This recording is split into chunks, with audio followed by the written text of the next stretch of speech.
So I die, and they show me that had I lived with my intuition, had I lived from my soul, I would have exponentially helped people so many more times. And I would have lived the life that I was really there to live, because I was being who I was meant to be. And so I said, okay, put me back in, I'll do it. I didn't know. Now I understand, I'll do it. And they said, you can't, it's too late. You died, and you'll never be that person again. And I just remember in that moment, just sort of drowning in regret. There's nothing I could do. I died. Welcome to the Soulful Reminders Podcast, your go-to spot for spiritual inspiration, growth, and connection to your true self. I'm your host, Kady. Each week, I invite inspiring guests to share their unique spiritual lessons and insights, helping us all remember who we are at our core. This is more than just a podcast. It's a vibrant community where we'll explore how to unlock our full potential and embrace our essence in every aspect of our life. Life can get busy and overwhelming, but here, we focus on those soulful nudges that remind us of our incredible power. Whether you're seeking wisdom, a bit of encouragement, or simply a moment of inspiration, you're in the perfect place. Grab your favorite drink, get cozy. Let's dive into this journey together, because you deserve to shine your brightest. Are you ready to break free from limitations and unleash your true power? My guest today, Mariko Frederick, possesses an extraordinary gift.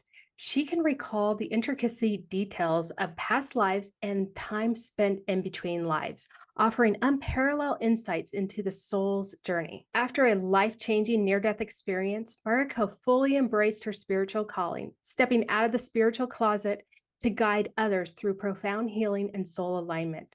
With her vivid memories of the realms in between lifetimes, Mariko helps individuals heal at the deepest soul level. Join us as we explore how her groundbreaking astrotherapy, tapping into higher realms, unlocking wisdom, and healing to help you live your soul alignment with clarity, abundance, and purpose. Mariko, thank you so much for joining me today. It's such a privilege to have you here. Thank you for inviting me. I'm excited to have this conversation. I think we're going to have a lot of fun. Absolutely. So I am a student of yours. I have been a student for probably about 6, 7, 8 months, something like, I don't remember, to be honest with you, but I can tell you that your astrotherapy is life-changing and transformative. And so to have you here to share what you do with my audience just means so much, because I know how much you've impacted my life. So thank you for what you've been doing. I really want to dive into your ability to remember time in between lives. This is such a fascinating gift, and I've never heard of anybody having this before. Yeah, I thought it was normal. So, you know my story, but yeah, I stayed conscious between my last life and this one. And then I stayed conscious for everything that happens to the soul, everything we go through in between lifetimes. And so I was born this way, and I didn't know that it was unusual or rare until I was about 19 years old, when someone finally actually just told me that it wasn't it wasn't normal. Yeah, for me, it's always been very normal. I thought everybody remembered. I thought everyone knew. When I was little, I would just tell myself like, oh, well, it's just like taboo. We're not supposed to talk about it, because I couldn't figure out why they weren't talking about it. And I would bring things up, and they would just look at me like, what are you talking about? I'm like, oh, okay, sorry. We won't talk about that. We're in the human world now. So I didn't know. So can you share the earliest memory of having this ability to have this remembrance? Well, I've always remembered it. So I don't have like the earliest I don't have an early memory of like the first time I remembered it, because I never forgot it. Um, Sometimes we think remembering like you forgot something and you remembered it, but for me, it's always been with me, just like I remember yesterday. In fact, I remember this other thing sometimes more clearly than I remember like last week. Um, so for me, I've always remembered it, but I do have this really clear memory when I was a little girl. Actually, I wasn't a little girl. I was learning to walk. So I was like a toddler. I was like probably 1 years old. And I knew that I had an assignment on my soul. And that's the first memory I have. I was walking. I was going to hang out with my mom in the kitchen, who was cooking. My mom was a great cook, and she was making something, and it smelled great. So I was in there. And I remember I was wearing my cream colored onesie. It was really soft. And I was still learning to walk. And she was stressed about something. I don't know what, but it was the first time that I felt an emotion other than bliss or love or joy. And I didn't realize that people felt something other than that because as a baby, and I think a lot of babies, we're just like in bliss. We're still in the bliss of the higher realms where we came from. And so I felt that. And I remember I was like, oh, like I'm going to go. So I walked away and I was walking from the kitchen through the living room to where my bedroom was. And I remember just like face planting, like I just fell as little ones do. And I kind of scooched my butt up like a little downward dog and then stood up. And what was happening in that moment was I was walking past the living room and I was thinking, how am I going to work for God? How am I going to do this work if not everybody remembers the bliss? And then boom, my face planted because I couldn't multitask. I couldn't have a thought and walk at the same time. And so I fell and then I got back up and I was like really concentrating on like, okay, I could do this. And then I just focused on walking and I made it to my room to go play with my toys. But that was my earliest memory of realizing that not everybody remembered the bliss.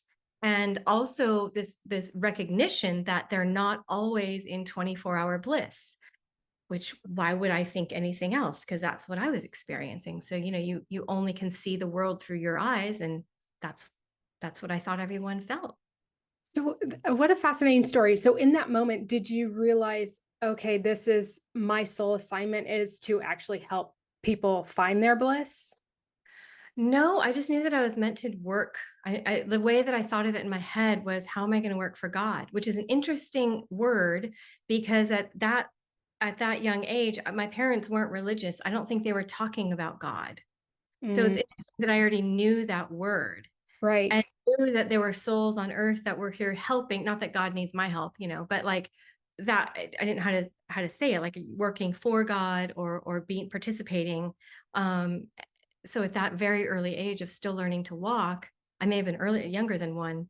Um, that's when that happened. So I think there was a twofold thing for me. One, not everyone knows the bliss, and how am I going to do this? How do you do this if they're not in bliss?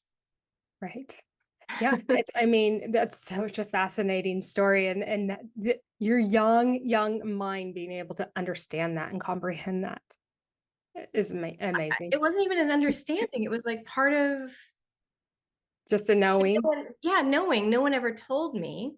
Mhm. I just sort of was thinking to myself as I was walking, because again, we're the soul. We're not really 1 years old. We are the infinite soul with all of the wisdom that comes with that. So we're not, we are one, like I have a little girl and she gets to be a little girl, but also she's the infinite soul. So I could treat her as both. Um, so that makes me think of like my mom was a junior high teacher, and she was talking about being a teacher at that age group. You had these kids that were transitioning from like childhood to teenage years, and you had them acting 1 minute as a 20-year-old, the next minute as like a 6-year-old, and you had to um, connect with them with where they're at. Yeah. So is that kind of like what you do with your daughter? You're in tune with where she's at and you connect with her there? Yeah, I think based on the conversations we're having, sometimes she's just like a little girl and she gets to be a little girl. And then because she grew up in an orphanage in India, sometimes her questions are a lot bigger than your average little one. And so when I'm talking to her from that standpoint, you know, she can just also handle more as far as explanations because she's already seen a lot more than most people. So I Yeah. think, but I think that we should talk to everybody like that, right? Because a lot of people have inner child wounds, and sometimes when they're speaking or they're getting upset, it's not really their adult mind getting upset. It's like that inner child got triggered and they're kind of having a bit of a tantrum. And so I think we can all give each other that grace that inside of us there might be a child who still needs healing. And I think we can all kind of give space for that. I think Yes. everyone's like on board with starting to heal that, but it hasn't been a thing for the past 200 years. Understanding that, yes, we have been programmed to basically push your feelings aside and keep moving forward. And Hmm. it's very toxic masculine energy that we have to operate in. Yeah. And so it's really hard for us to understand that it is okay to deal with these childhood wounds. So, Yeah, I mean it's part of the journey too. I think that's I think that's what you said is so key, right? We have to deal with it, but like we get to heal from it. We get to grow from it. It's not there by accident. It didn't like fall on us. And like, you know, the universe, God, divine mother was like, oh crap, sorry. I didn't mean to leave that there. I mean, it's there for us to grow from, but I think we do often see it as this burden that we have to deal with. But if we change our mindset around that and go, okay, this is here for a reason. This experience, this human experience is here for a reason to help me grow, then it becomes like fertilizer. Yeah, it's a bunch of crap, but it's going to help you grow. And instead of seeing all of our crap as fertilizer, we see it as just crap and this burden and something that should never have been there. And it's easy to look at some of the traumas that people go and say, yeah, that should have literally never happened to anybody ever. It's terrible. And yet it's there. So how does that fertilize you? How does that make you grow into something so strong and so powerful? And then what are you meant to do with that? But I think that because we don't have the perception, right? We haven't framed it in a way that empowers us. A lot of times the healing journey is framed in a way that disempowers us, as far as you have to deal with your stuff. Well, that makes you feel like something's wrong with you. Yes. And you have to deal with it to make everybody around you more comfortable so that now you're better and you're healed. And it's very limiting. And I think it also represses, you know, women, obviously, I think we're just more accepted to be emotional, right? We get to express our emotions, always have. Men didn't get that. So now if they have to deal with something, it really feels like they have done something wrong and they're not good enough and they're just screwing it all up. Instead of also changing the framework of this happened, it keeps happening, it's a cycle you're in, and do you want to turn this crap into fertilizer and grow into a very powerful being? But is anyone asking them that, or are they being asked to deal with their shit? Sorry. That's okay. So there's so much healing on the human level to do. And I think it's important to remember you're not just human. You're this infinite soul that already has all of the infinite wisdom and knowledge within you. And then you're playing the role of as a human. But I think it's important to remember not to be so human all the time. You know, don't act so human, kind of get out of that. Right. And that's the key, right? To be able to work through the wounds so that we can really connect with our soul and the assignment that we're here to do. Absolutely. And then, you know, I hear so much about, and I do past life stuff too. Of course, I do healing, and you know that, but I also am not, I'm very much an advocate for not getting caught up in your story, not getting caught up, because there's too many lifetimes. You want to heal all your lifetimes? You're gonna be here a long time. You can keep coming back here. Or like what I do is I think of these lifetimes, these wounds. Some of them bother you, some of them don't. It's like dirt on your shoe. Some of that, you know, it's just on the outside of your shoe. Yes, it's on you, but it's not really until it gets inside of your shoe that you notice it. Right. So when one of those past lives kind of creeps up into us and we're like, ooh, ow, this is uncomfortable. Great, deal with it. But don't go to try to clear off every little particle of dust on you, because you get so caught up in every single story, you never reach down into you to realize who you are as the soul. And that's the only thing you're here to do, is remember who you are as the soul, self-realization, enlightenment. And if you get something in your way, yes, deal with it, but don't stay busy looking at every little thing. It becomes a distraction. Thank you for that advice. And I agree. There's something about, I find some people like to stay exploring their past lives. And to me, it's like you're preventing, at least that's how I'm always seeing it, is similar to what you're saying, is you're preventing yourself to move forward if you just stay in your past lives. The human loves the drama. Our minds yes. are, you know, the ego's number one job is to really prevent us from enlightenment. It's not here to help you enlighten and release the ego and dissolve it and to remember who you are as the infinite soul, so that you're only using your mind as a tool, which is what it's for. But for most people, their minds are running the show, when really your soul should be running everything. And then you use your mind as the tool that it's meant to be. But there's so much that's gotten, I think, lost or misrepresented, or again, the mind loves drama. So the more drama you have, the more your mind wants to, like, you know, get into that. And you have to have that fortitude, that strength, that willpower to go, wait, I'm not the mind. I'm not my story. Who am I? And ask yourself that until the soul answers back. And that's really what you're here to do. And at that point, there's nothing to heal because your soul is whole and healed. Yes, I love that. That's understanding how to get out of our mind. Is there any trick or any advice you can give us about how when our mind is like seriously running amok, like Yeah. scared, frightened, and it's really disconnecting with our soul? Yeah. Yeah. Somebody asked me that recently about fear. Quite a few men have asked me recently. And, I was sort of channeling and finding like a good answer for fear. And what came through is that, there's only love. There's only one. Oneness consciousness is what we are. We are one. There is only love, bliss, joy, but there is no opposite to love. There is no opposite. There is no duality. Duality, the separateness and the duality that we experience on earth isn't real. So when we think about love, we often think that the opposite is hate or fear or something else. Love is a very high vibration and it's the truth of who you are. It's all you're ever going to be. Even if you try to be something else, you're just going to be love, right? No matter what, you're going to go back, you're going to leave this world when you take your last breath and you're going to remember, oh yeah, that's right, I'm love. I was never anything else. So I just advise people to remember that now. So you are love. There is no opposite. But as the frequency of love starts to get a little denser because we get so into our human experience, I think the lower that vibration gets, the lower the frequency of love gets, the more we start to experience the human form of fear, the human emotion of fear, that sensation. But there is no opposite to love. So love and fear aren't opposite. It's not something to get rid of. It's something to elevate. Because as you elevate and remember, wait, I'm love, I'm experiencing fear, but I am love.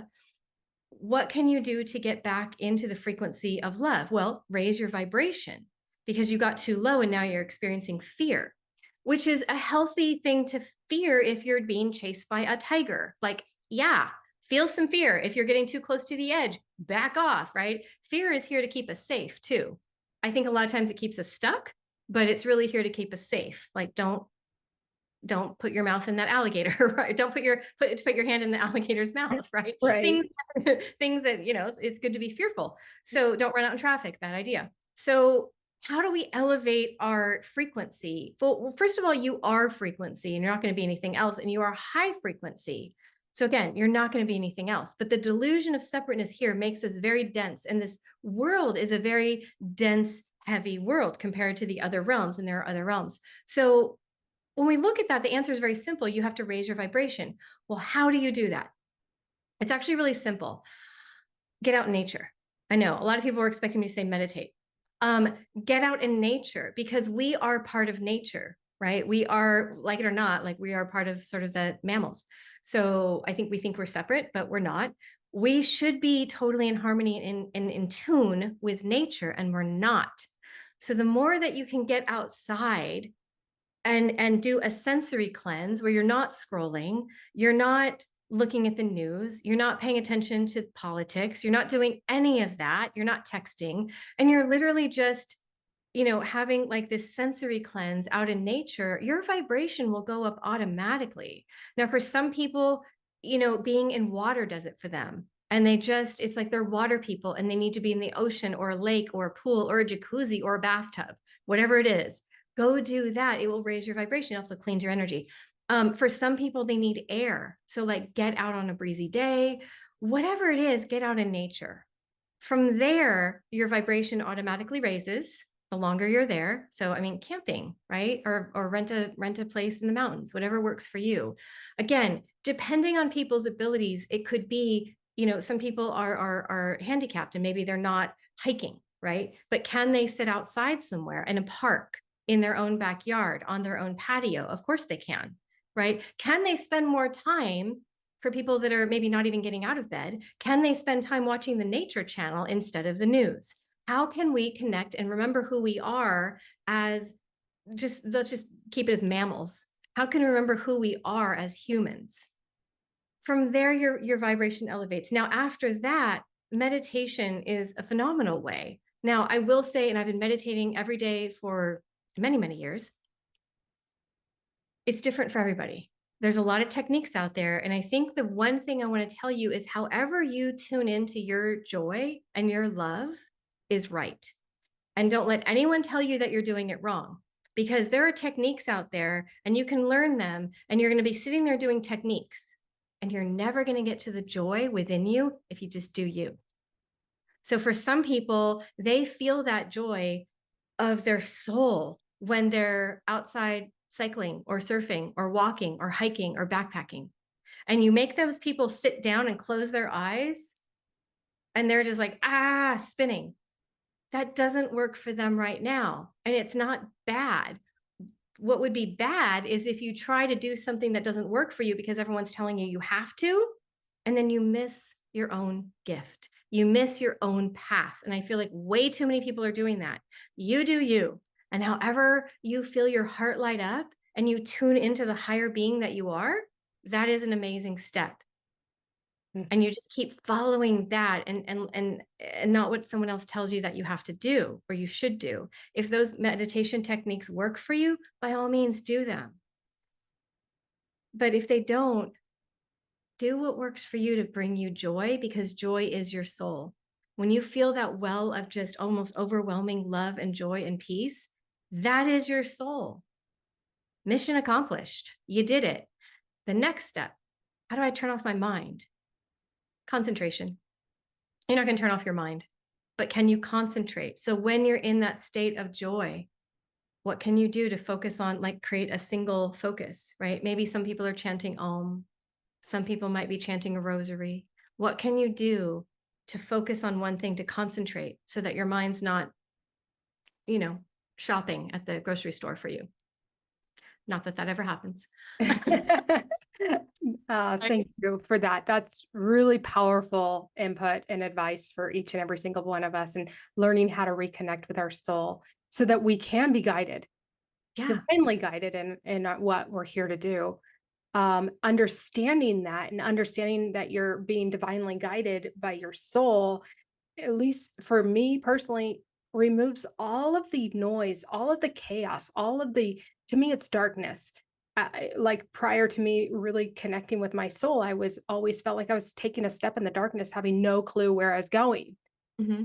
And then it's like, oh, once I learned how to connect with my soul, I all of a sudden saw the light, and I understand where it's going. So I understand the purpose of clearing your mind and being in nature. Like I am somebody that's rarely on my cell phone. Mm-hmm. And I feel like I'm an anomaly out there. When I'm out walking, everybody's on their phone. And I'm like, you're out in nature. You're, passing by people you can say hi to. Yeah. And there's these missed opportunities because people are so absorbed into the programming of, technology and where it's taking our minds. Yeah. I'm curious if we can just kind of visit your time in between lives. I really find this super fascinating. When you are in between lives, one, do you know how many lives you've had here? A lot. No, I don't know. There's so many. I don't know. Okay. And Yeah, so I couldn't count. There's a lot. can you share an experience, one of your most memorable experiences of being in between lives and what it's like for our listeners?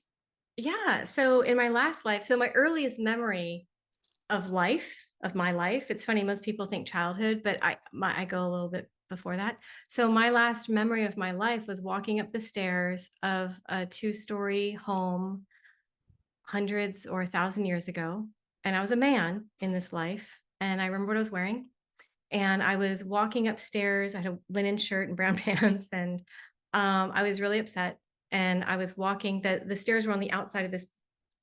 I don't want to say brick because it wasn't brick. I don't think brick was around yet, but it was a stone building.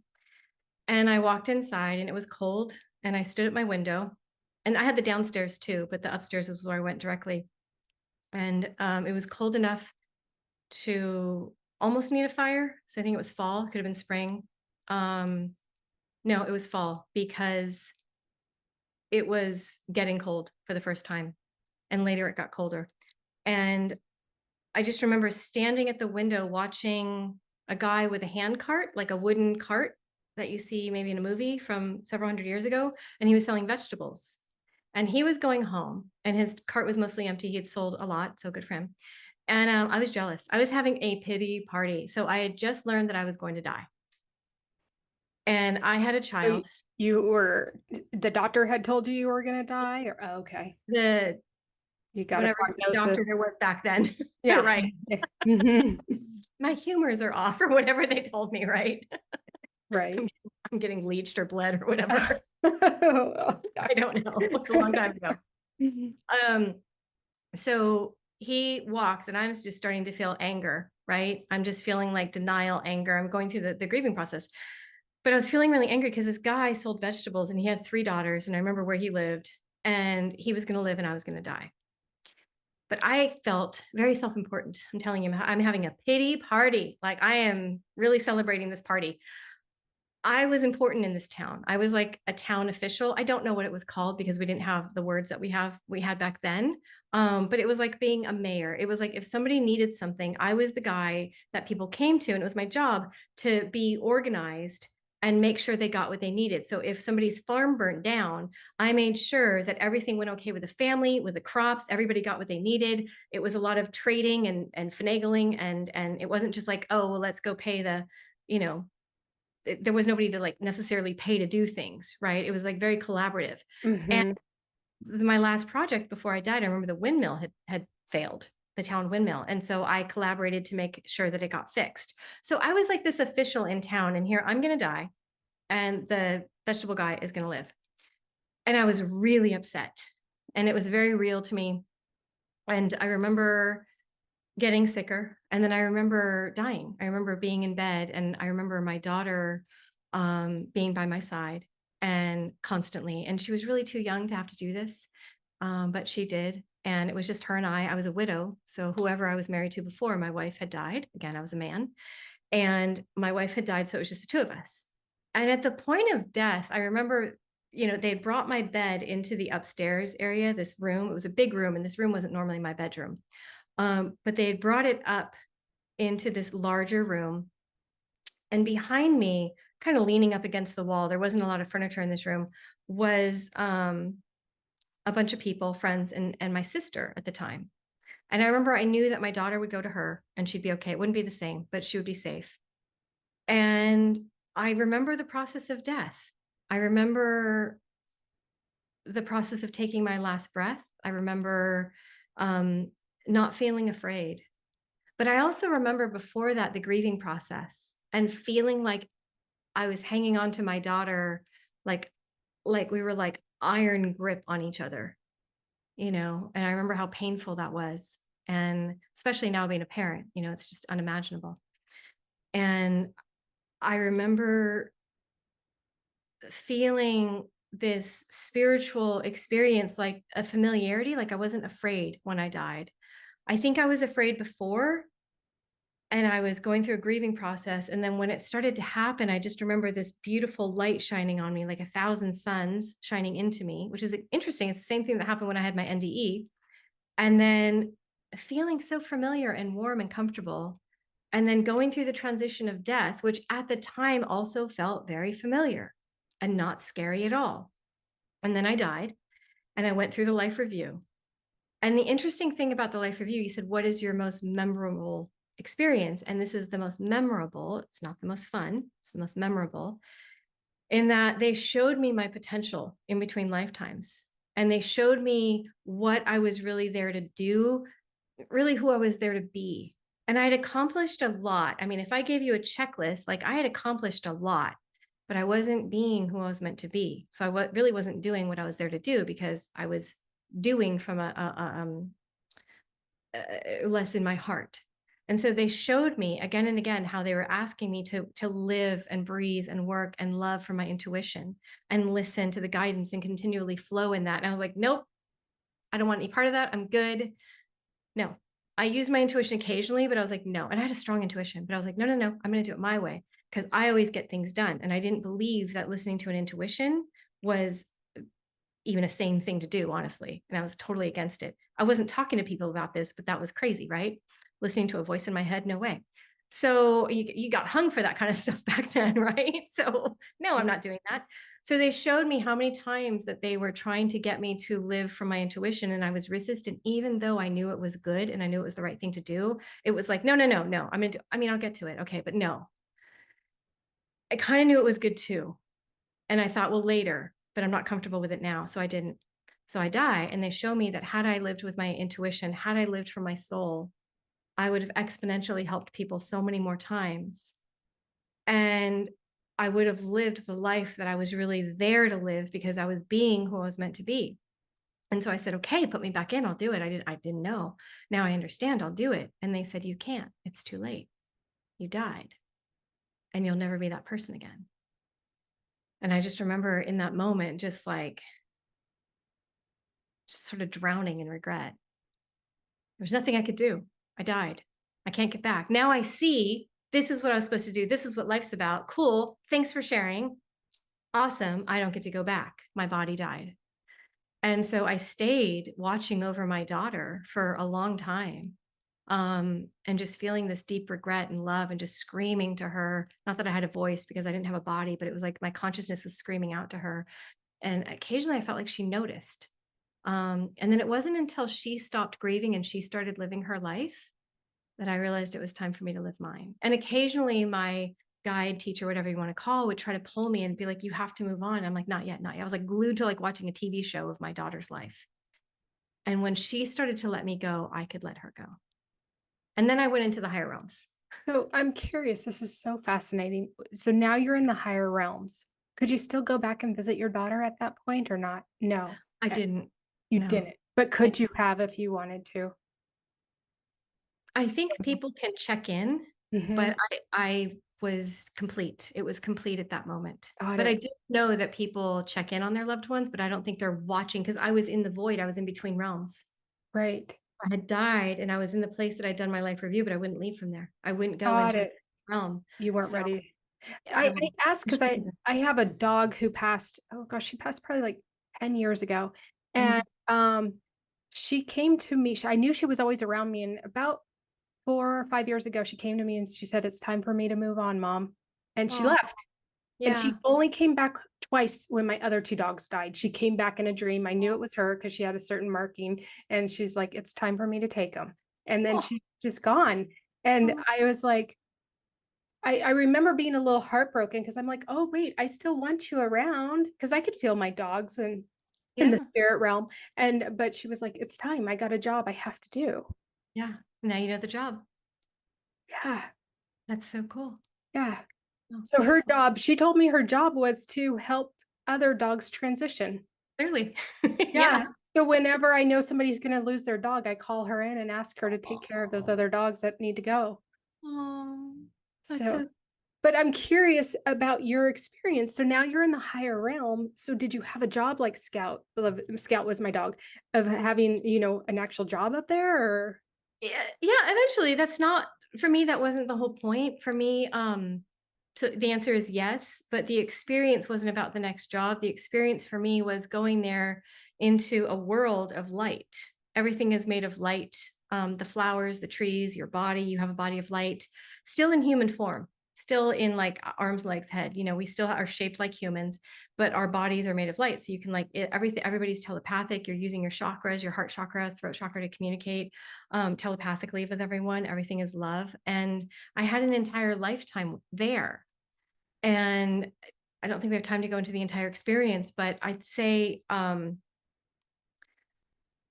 don't know how to summarize the astral realm. Most people go there after we die. After we leave this world, we go into that realm, and you get to see your loved one. I think that's the biggest question I get is, am I going to see the people I loved? Yes, you are. There's a huge family reunion, so don't worry. It's a party. It's fun. It's a very quiet party because everyone's telepathic, but it's But full of love, lots of love. doesn't feel quiet. Yeah, it's so full of love. And the cool thing is you don't just see the people that are closest to you now, you see people that were close to you in other lifetimes. And they come too. If they're not incarnated somewhere, they also come. And it's like, oh my gosh, it's been a couple lifetimes. So good to see Wow. you. And then you also get to reunite with your animals. Mm. So I had a very special animal that was both my cat and a horse in different lifetimes. And that being, that animal came to me actually in human form. So that was really cool. So I got to learn a lot of lessons. I got to grow spiritually. And in the end, that's what I used my time in the astral realm for, was to grow spiritually. And I did that. I stayed in meditation. I stayed in communion with God. And eventually I was able to go on to an even higher realm and have an entire incarnation in what's called the causal realm or the thought realm. It's where thoughts are created. It's where they originate. And so I had an entire realm there, an entire lifetime. And that's actually where I got to see, we talk about life reviews. We didn't talk about it, but I think people know about life reviews. I touched on what happened a little bit, but in a life review, you get to see kind of the high points, right? The points, the way I put it is the points that you're soul aligned and the points that you're ego aligned, right? There's no judgment. But we do the life review when we leave, when we don't die. So I just say leave this world because I never felt more alive than after I took my last breath. So, but I got to see, because I wanted the higher teachings, and I was praying, I was screaming out, I want the higher teachings. When I got there, when I saw a glimpse of the higher teachings, and I was like, that's all I want. That's the only thing worth having. That's the only thing worth desiring. I want the higher teachings. And so in order to do that, I went through a purification process, but I got to see I got to experience one long life review of all of my lifetimes. Oh, wow. To experience everything that I was, from being in the plant kingdom to the animal kingdom to the human kingdom. And so when he said, how many lifetimes have you had? It's like, well, we're infinite. So when am I not alive? Wow. So it's kind of interesting. How many physical incarnated lifetimes is one question, but you're never not alive. So, the one answer is once, because I never died. I love that. And the other is millions, because I never died. So which kind of incarnation are we talking about? Most people want to know about their human incarnations, but we're not always human. There are other realms that are higher realms. We're not incarnating, and watching Netflix and getting a job. There are other higher realms where other things are happening. And so in this high realm, the causal realm, I did spend an entire, it's interesting to say lifetime, because there is no time. Time's not linear. How long is it in human terms? I don't know. 1,000 years? I don't know, because there is no measurement, because time's not linear. It could have been a blink, because time's not linear and everything's now. So it's really hard to say how long anybody's anywhere. But that was an incredible experience. And then from there, I went into oneness consciousness, and I was soaring in the infinite ocean of God's love, bliss, joy, light. And there, I remember being able to tune into people and sort of help them. Look back and I wonder if they thought I was like their spirit guide. But I was just sort of tuning in, and not just in this world, but other worlds, because you got to see the whole universe. So it was, and in the astral realm, you asked if I had a job, and yes, I did do some healing there. I had a meadow that I hung out with, and people would come sometimes, and I would do healing, energy healing, emotional healing. But really, our job when we leave this world, as it is while we're here in the body, is to continue raising and elevating our consciousness until we are in oneness consciousness, because that's the only thing we're here to do. It's the only my understanding is we're continuing to ascend. We're learning so we can ascend, which everyone ascends as the more of us that ascend, our vibration raises. So you were in the oneness. Oh yeah. And you chose to come back. I wouldn't say I was let's do this. What happened? So I'm in bliss consciousness and oneness reality, because I'm not human anymore. I'm not in the human body. I'm not Mariko anymore. That happens rather quick, even in my NDE, which, if somebody's curious, it's on other platforms where I've shared it, but we decided to dive right into it. But I realized even in my NDE, before I came back, I'm not Mariko. I shed all identities. So I was my true self, which was really hard when they're like, you have to go back. And I was like, go back and be who? What are you talking about? I'm home. So that was not fun coming back. But I got to, there was no one else. I was oneness, consciousness. And then I remember feeling so much love in my heart. And then I was like, oh my gosh, I have a heart. I'm back. Because even when I was back as a baby, I was soaring in the infinite. I was still in the causal realm. I was still, when my eyes were closed, I was just experiencing that infinite band of that infinite ocean of God's love and bliss and joy and light. And then I would cry because I needed a diaper change or I was hungry. And even when I was crying, I was experiencing bliss. Mm. So it was, yeah. And then somebody would come and feed me or change me and hold me. And I was like all blissed out. And it was great being a baby, you know? It And sounded everything, like you were in bliss until you felt your mom's stress that one time. yeah, duality. I experienced duality. There's not just love here, there's also something else. I didn't know what it was. It could have been anger. I don't know what it was because I was too little. Right. You know, who knows what happened. But yeah, I was in oneness consciousness until that. And then I was like, how do I help anybody if they're not one? What else is there? How they forgot who they are and you want me to help them do what? I didn't even know what my mission was. I didn't know because it took a long time for me to discover, not discover. It took a long time for me to be unapologetic about who I am and my gifts. And I think that's for most people. It's not that you don't know what to do, it's that you're too busy trying to be normal and apologizing for how gifted you are. You're not stepping fully into your power unapologetically and saying, this is who I am. This is the energy, the frequency that I am. I'm not going to apologize. The frequency is a gift. I'm not apologizing for my frequency because I've worked hard in this life and other lives to elevate my consciousness. And now I've incarnated here after being in the higher realms. I'm here to help uplift humanity. But too many of those people, those higher realm beings, as I call them, are apologetic for how advanced they are in a world where Earth is like a C average planet. It's like, you know, if you remember the grading system, which they changed again. Oh, did they? Got a notification from the school in October, they're changing the grading system again. So I just remember A through F. yeah, me too. And then now it's like 1 through 4 and they're changing it again, apparently. So I don't know. I don't understand. I'm like, whatever. My kid's still learning English, so I'm not really Pass or fail. Do we need right. improvement? Honestly, we have a different situation. So she's not going to get an A in reading because she just got here. It's fine. So Yeah, absolutely.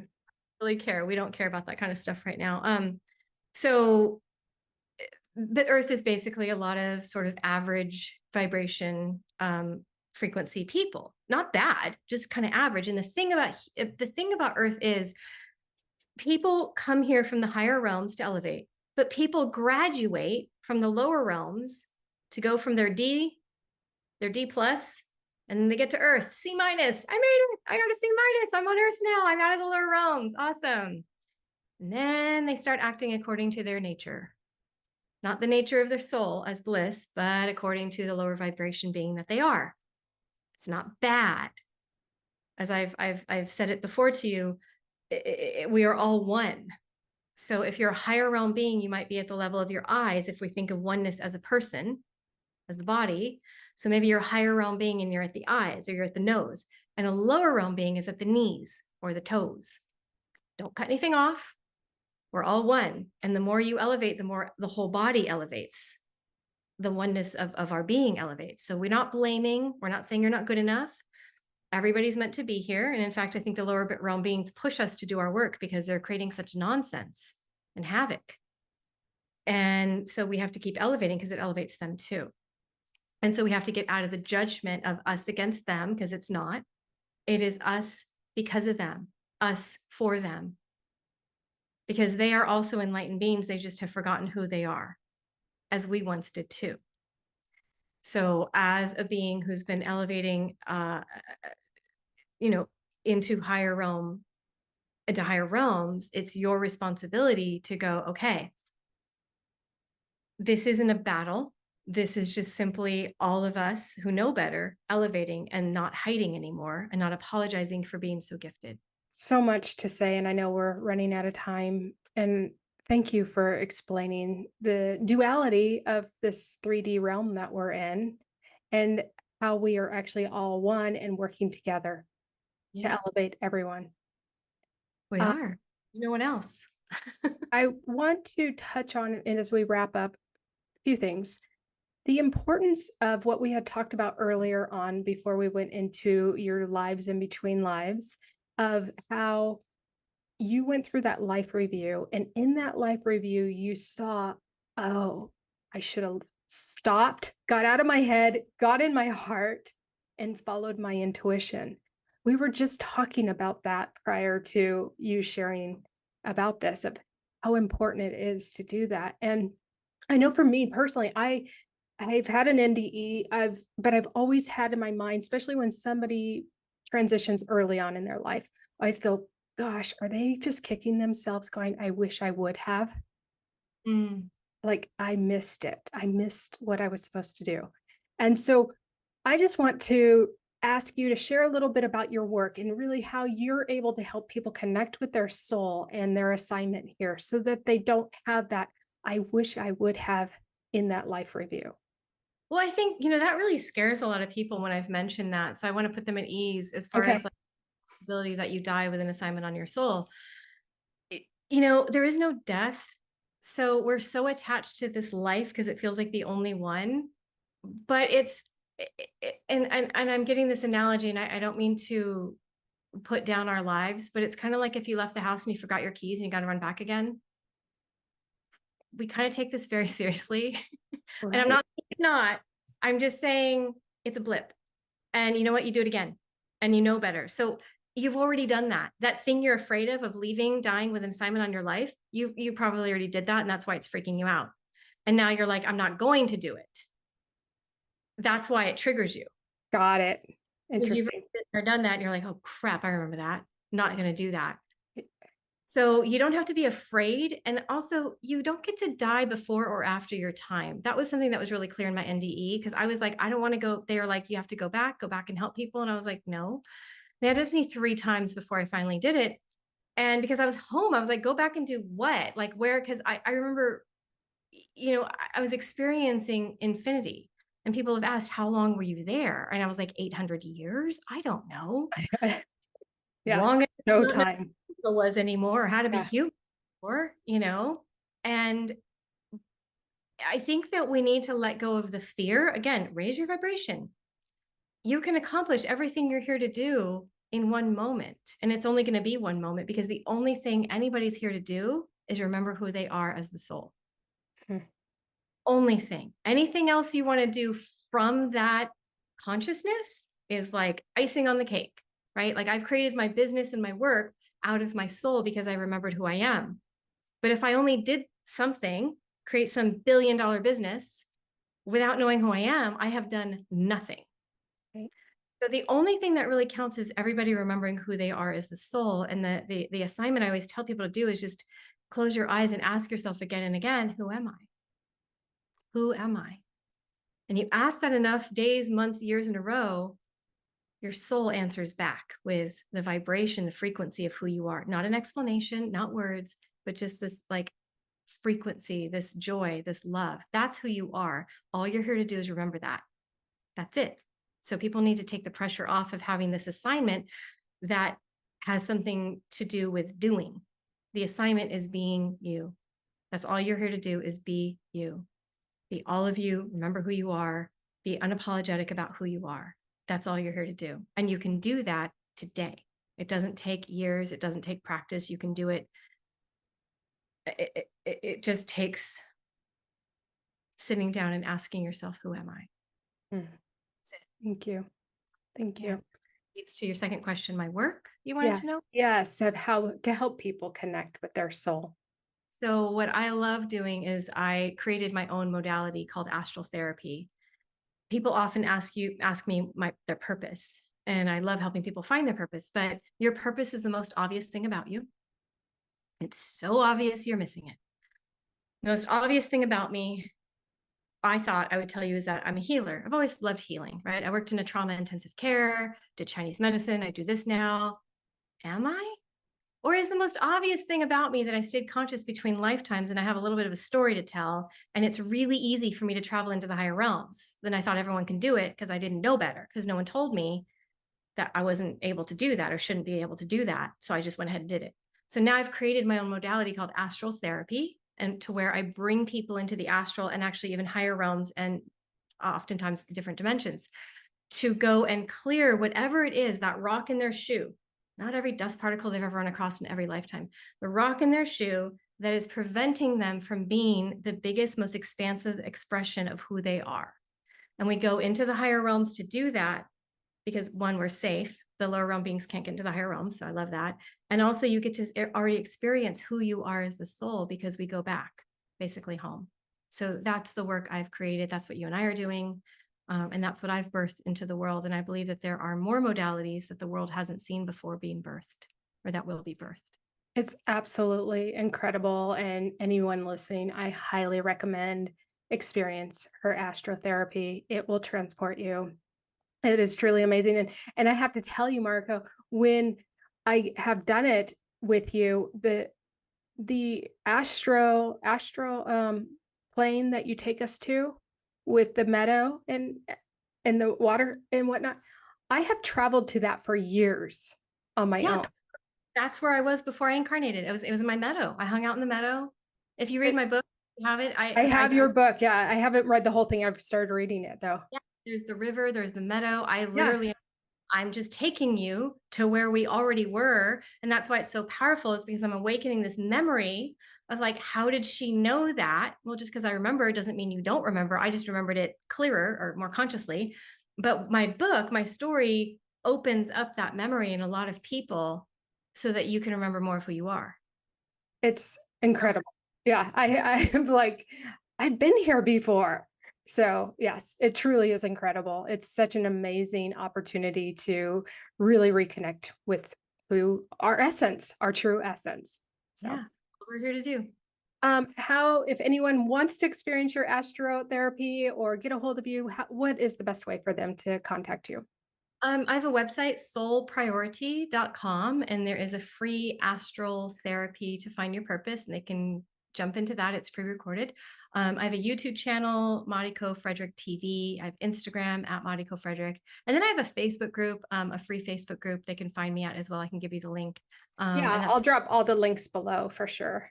And we have some fun in there. So anywhere they want to connect, I do, some transmissions, some channeling, some light language clearings on YouTube. And then I have other ways to work together. But I definitely recommend just jumping into some of the free stuff and experiencing it first.